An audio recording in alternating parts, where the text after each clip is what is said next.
It's Friday, October 13th, 2017. I'm your host, Sarah Beal. Thank you for joining us. We have a great show in store for you today. On today's show, we will learn about the Pirate Ball taking place this weekend at the Maritime Museum. Then we will talk with Animal Control Officer Charlie Lewis. He gives us some tips for how to keep your pets safe this month. Finally, we will end the show by learning about 2 Halloween events being hosted by the Recreation Division with Therapeutic Program Coordinator Mickey Davies and Program Supervisor Laura Kelleher. But first, let's get a look at today's top headlines. Spending a day at the Sandy Neck Beach House at the halfway point offers artists a special Cape Cod experience. Driving through the dunes to the back road sparks the creative juices with views of the marshes, the dunes, the expanse of sky, and the changing colors of the season. Those who have joined artist Betsy Payne Cook on one of her artist instructional and plein air painting workshops at this magical place will come together to display their artwork at Barnstable Town Hall October 16th through November 30th. Paintings and drawings can be viewed in the Town Hall hearing room and the Selectmen's Conference Room, 2nd floor, Barnstable Town Hall. If you're looking for a way to give back to the people of Puerto Rico, then you can look to the Barnstable Police Department to help you out. Through Saturday, October 14th, the police department will be accepting donations for relief efforts in Puerto Rico. They are looking for new and unused items such as shampoo, soap, toothbrushes and toothpaste, as well as new socks and underwear. Food will also be accepted, including water, canned foods, peanut butter, granola bars, and crackers. For a full list, please visit the Barnstable Police Department's Facebook page. The Adult Supportive Day program is a community-based, professionally operated program at the Barnstable Senior Center, which has been a trusted resource for local families for over 18 years.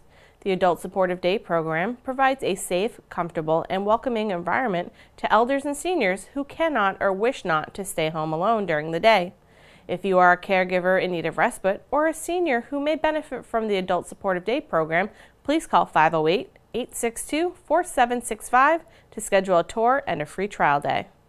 And now let's learn about the upcoming Pirates Ball taking place this weekend at the Cape Cod Maritime Museum.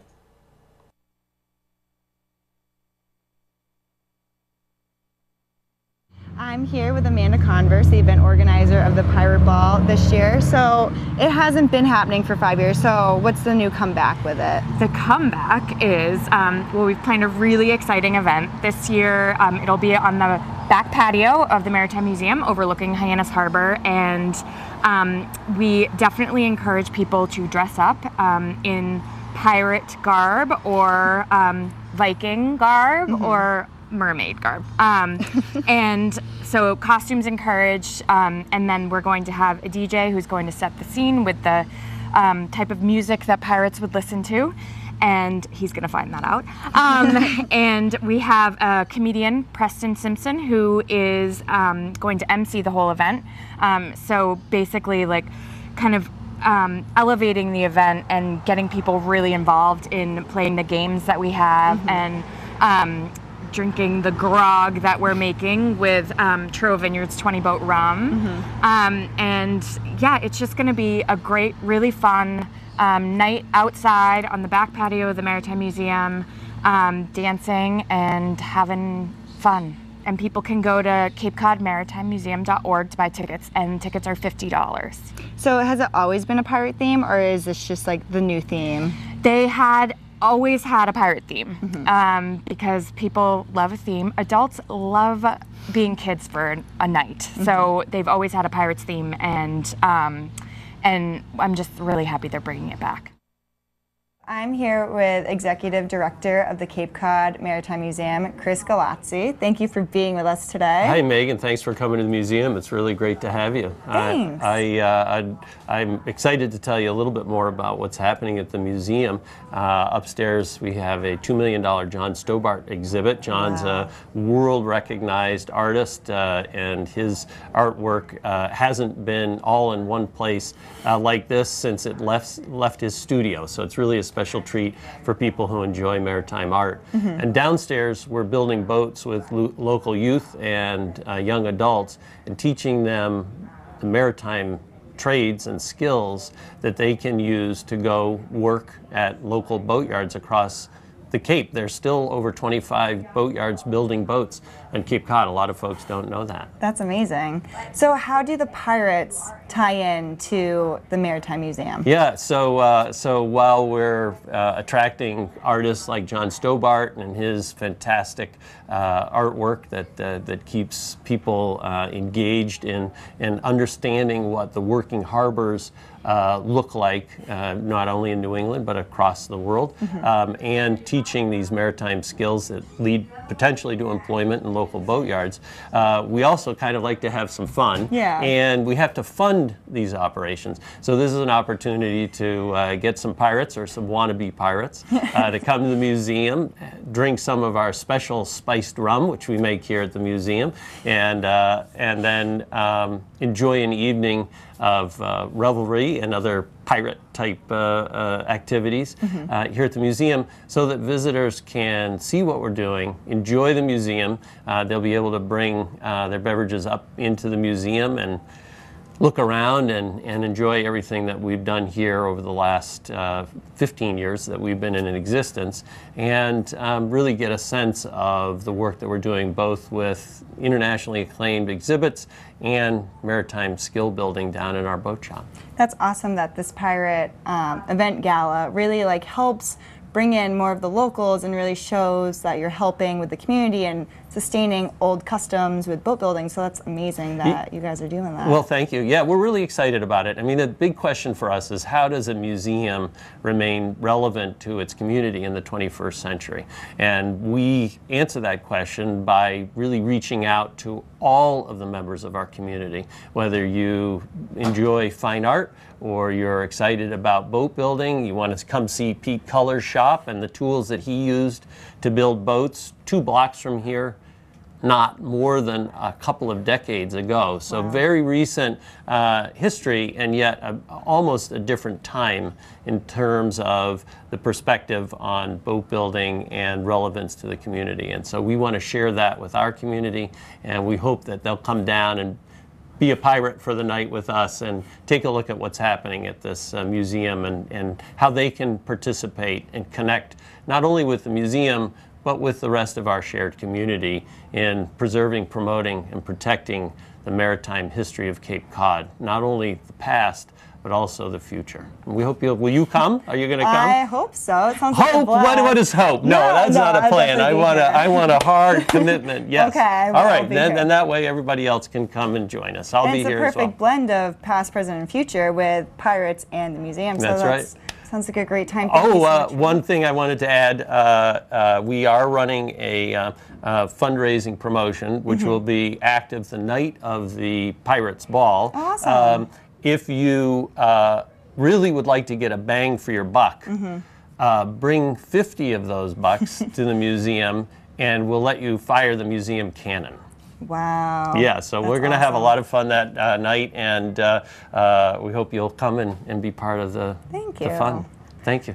Thanks for being with us once again. This was Chris Galazzi and Amanda Converse with us here at the Cape Cod Maritime Museum. And if you want to buy tickets or find out more information, you can go to the Cape Cod Maritime Museum website. Thank you so much for being with us. Thank you. I really appreciate it. Thanks for coming.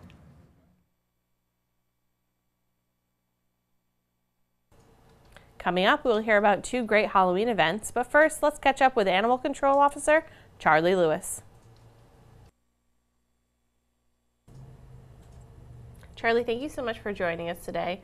We're going to talk about a couple of different things, but we want to start off with that hunting season is starting, and we want to make sure residents out there are keeping their pets safe during hunting season. So what can you tell me about this? Best thing to do is have them on a leash. Pheasant and quail and partridge open up this Saturday. So the West Barnstable Conservation Area in particular has birds in that area that people do hunt.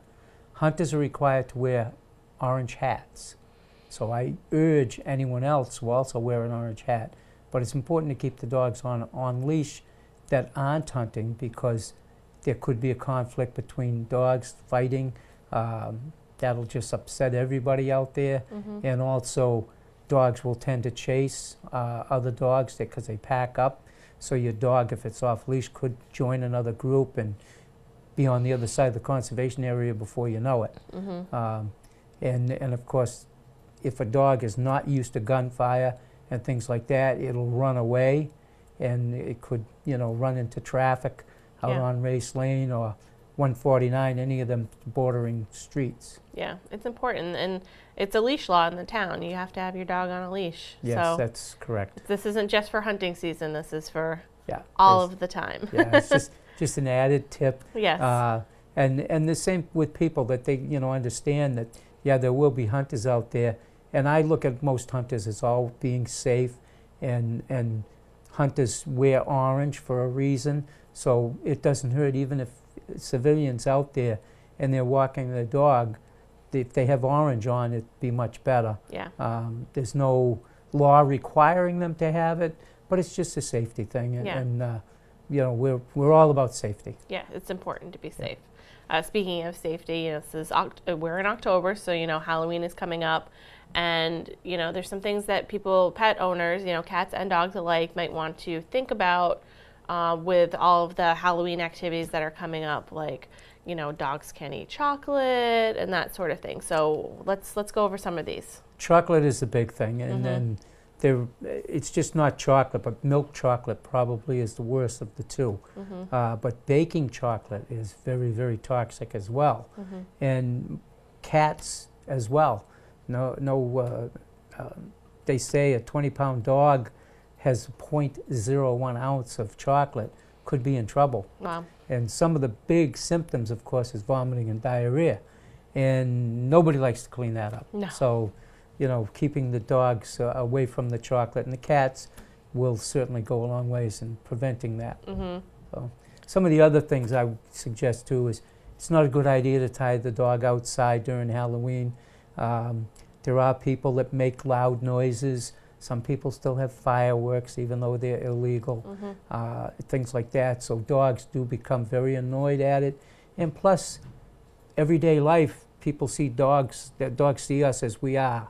When you've put all these crazy costumes on, it's a different picture to a dog, and they might react to it in a negative way. Yeah. So, and speaking of costumes, Yep. it's not always a good idea to put costume on Bow Wow or the cat. Yes. If you do, and they're comfortable with it, that's one thing, but you should always make sure that their costumes are loose, fitting, and so that nothing gets restrained. And of course, don't block their nose up, especially short-nosed dogs. That's never a good thing. Yeah, you want your dog to be comfortable as well as being maybe cute. So Yeah. if the dog doesn't seem comfortable in the costume, it's probably best idea to not go with the costume, Right. or make sure make sure it's something that they're okay wearing. Yeah, I always suggest putting them on a couple of 3 days beforehand, a week beforehand. Put them on for a little bit, take them off, put them on again. Get them, build them up to it. Yeah. And that way they'll be much more receptive. Because there are a lot of places around town that offer pictures. Yep. And there's nothing like having your child with a picture of the your family pet. Yeah. And it's cute. It's a very good thing. cute. Yeah. So. Especially with trick-or-treating, I know another tip that we want to let people, maybe they might not think about is if you're going to be giving out candy, you might want to have your cat or your dog maybe locked away during those trick-or-treating hours, so that when kids and people are coming to the door, the excitement, maybe, there might be some kids that are a little scared of dogs, and you don't want you to worry about your indoor cat getting outside. And yeah, and again, with the costumes and the noise, dogs will tend to bolt, and cats will freak out and run. So it's a good idea not to have them in the same room.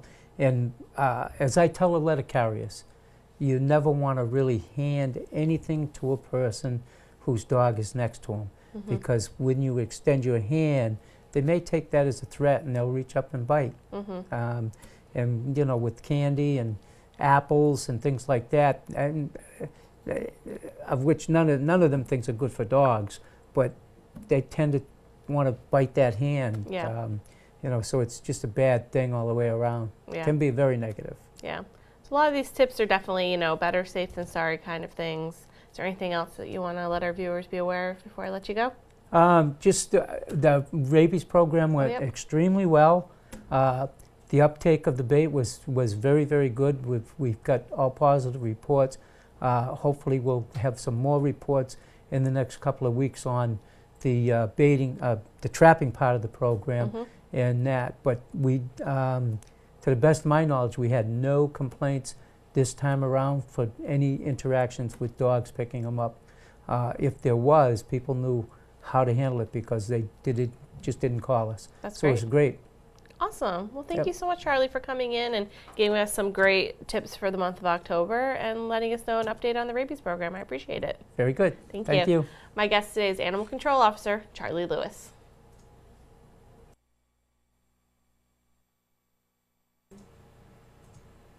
Laura, thank you so much for joining us today. Thanks for having me. You guys are going to have a Halloween carnival and skate at the HYCC. Yes, it's Friday, October 27th. It will start at 4:30. Carnival games will open up then. We'll have a skate on the ice in Butler that starts at 5. And yeah, it's open to all ages. Costumes are optional. We'll have face painters there. Pretty cool this year. Home Depot is going to sponsor a little craft. Oh, fun. Yeah, so there'll be a Home Depot little table with, I don't think it'll be seasonal, but it'll be something that they, have to do for the kids. So it'll be fun. And then we kind of expanded it and moved items around so it's not just congested in the rink warming house like it has been, where you can't move. Yeah. So yeah, it'll be good. I can't wait. Cape Cod Skating Club has been amazing. They have really come in and helped out every year. Volunteers, games, whatever we need, they're pretty much there. So it's cool. It's a nice joint event to do with them. Fun. Are they going to come in and do any decorations? Yeah, so they are so cool. They have got basically the carnival room where most of the games will be. They're going to deck that out and pretty, not terribly scary, but definitely Halloween-like. So I can't wait to see what they do because they always do such a great job with anything that they come in and help with. So that'll be fun. We'll have your traditional candy corn jar, how many candy corns, and some colorings for itty bitties that really kind of don't want to participate or can't participate. Yeah. And yeah, well, I can't wait. So yeah. It'll be really fun. And then the Halloween skate costumes. Costumes will have prizes for best costume. The kids seem to like the free skate that they do, so we'll have that, and we'll have the ghost bowling like normal, prizes for ghost bowling, stuff like that. The lights will be off, and they'll be back to rock night lights where it's a little dark in there and not so spooky but fun. Yeah. Yeah. So I can't wait. That's awesome. Is there anything that you want the skaters to think about maybe as far as their costumes and being on the ice go? Just keep in mind that you're on skates. Yes. You don't want anything too long. I mean, capes are super cool, but we don't want your cape to trip you up and injure you too. Right. So anything that's really easy to skate in and mobile, that's pretty much what we're looking at. Yeah. And it's open to families, so moms and dads can go and skate as well. Definitely come in costume if you want. So it's definitely fun. I mean, yeah. So event for everybody, which is kind of nice. Yeah, that's awesome. So this is all happening on Friday, October 27th. Yes. It starts at 4:30. Starts at 4:30. Goes till about 7. Yes. Crafts. Yes. Food. Carnival tickets, 10 for $1. So it's really reasonable. And yeah. The kids can play as much as they want. The skating is $5 per person or $20 for a family of 4, so that's even better. It includes all the rental skate prices too. Oh, nice. So yeah, we're not really trying, it's not a huge money maker. We just want you to come, have fun, do something, on a weekend night and just enjoy it. Yeah, so. get ready for the whole Halloween weekend. Exactly. It's I think Halloween this year is on the Tuesday, so kind of spread it out, wear your costume. So it'll be fun. And then there's, other events on the weekend. Rec has the Not So Scary Halloween event, so that's really cool. So it's nice to kind of blend it all together. Yeah. So. Great. Well, thank you, Laura, so much for having me. Coming in and telling us about the, Halloween Carnival and Skate. Yes. Yes. My guest today is Laura Kelleher. She's a program supervisor in the Barnstable Recreation Division.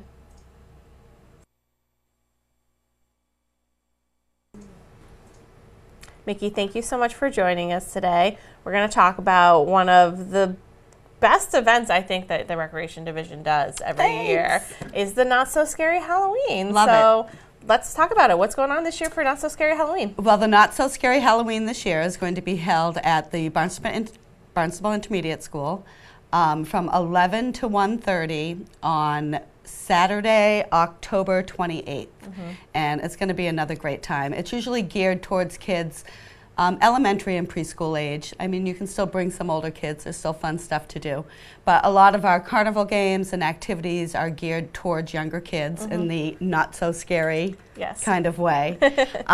We also are going to have a I don't want to say Easter egg hunt, a Halloween egg hunt with some cute little Halloween treats inside there for the kids. That will be in a nice little graveyard set up. Again, not too scary. Right. There'll also be some craft tables out, so some of the kids who are interested in making some seasonal items, that'll be great for them. For the real itty-bitty creepy crawlers, the small kids, we will have some sensory pools out so that they can play in the seed and things that are more seasonal for this time of year. Oh, cool. So they have a great time with that, and it's good for the parents because it gives them a nice place to put them down where they're safe, especially if they're not wanting to be in their stroller and it's busy and it's too hard to run around. So that corner is usually, you know, invited for the creepy crawlers to come on in and have fun. We also will be having some food and things like that. So if you're hungry, there'll be hot dogs, cupcakes, drinks, popcorn, some fun things to have while you're there. Great. And then the famous novelty table, which I'm telling you, no kid wants to leave without one of those little punching balloons with the jack-o'-lantern face on it. I love that kids still love those kinds of things. I remember playing with those when I was a kid. Love it, and it's latex free, so we're good. Yes. You know? You don't have to worry about allergies, you're good to go. Yeah. Awesome. So it's a really good time. I love it. The kids come in costume, one of my favorite things. Being able to see kids that we see throughout our programming throughout the year all dressed up. It's a great time for you to be able to use your costume multiple times. Yeah, I was going to say that. Yeah, because you know, you're paying big bucks most of the time these days. Yeah. Or my favorite are the ones that are just created at home. Yes. Those, you know, are the most unique. You can't beat a homemade costume. You really can't. Yeah. And the creativity that's out there is amazing. So I mean, it's just another great chance for the kids to show off their costumes. Yeah. You know, they can wear it more than once. Maybe if they want to be a couple different things, they can wear one costume to this event and then another costume to trick or treat. Yeah, why not? Yeah. That's what Halloween's all about, is having fun and being silly. And the costume change. Yes, yeah, definitely. Exactly. So much fun. And we have, of course, Richard Archer coming again. Yes, the amazing Richard. Yes, who is amazing every year. Yep. Freaks me out with this incredible magical mystery tour. So he's going to be there, and you know, it's just going to be a delightful time for everybody, and we really hope that everybody will come on down. That's awesome. So this is, you know, preschool, elementary school age. It's from 11, right? 11 to 1:30. 1:30 at BIS. Cost. The cost is, to enter is free, the egg hunt is free, the Amazing Richard is free. If you'd like to play a carnival game, it will cost you one ticket. You can get your tickets at the door. The food is one ticket. Also, the craft table is free, sensory activities are free. If you want to purchase a novelty, like one of the balloons or something like that, that would be a ticket as well. So really, you can bring your whole family and spend, you know, 3 tickets per kid, and they're walking away with a ton of stuff. Yeah. So it's very, very affordable to bring your family. Great. Well, thank you so much, Vicki, for telling us all about the Not So Scary Halloween. Really excited. Hopefully everyone will come out. Hopefully we'll have nice weather. Yes. Yeah. So but, I know, you know, if not, it'll be not so scary. Right. Just a wet. Yes, exactly. That's too funny. Well, thank you so much for telling us all about that. I appreciate anytime. it. Thanks for having me, Sarah. My guest today is Mickey Davies. She's the Therapeutic Program Coordinator for the Recreation Division. Now let's get a look at this week's community calendar. The annual pumpkin sale at the Unitarian Universalist Church is going on every day from 11 a.m. to 5 p.m. This weekend, they will host a Children's Fun Fest from 2 to 5 with games and Halloween decorating. Another fun Halloween event going on this weekend is the costume parade for pets and their people at Hyannis Country Garden. Taking place at 4 p.m. this Saturday, all pets should be leashed, and there will also be a small trick-or-treat scavenger hunt. Now let's take a look at next week's board, committee, and commission schedule.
Thanks for joining us today. We'll be back on Monday with another great show for you. Have a great weekend. For Barnstable Today, I'm Sarah Beal.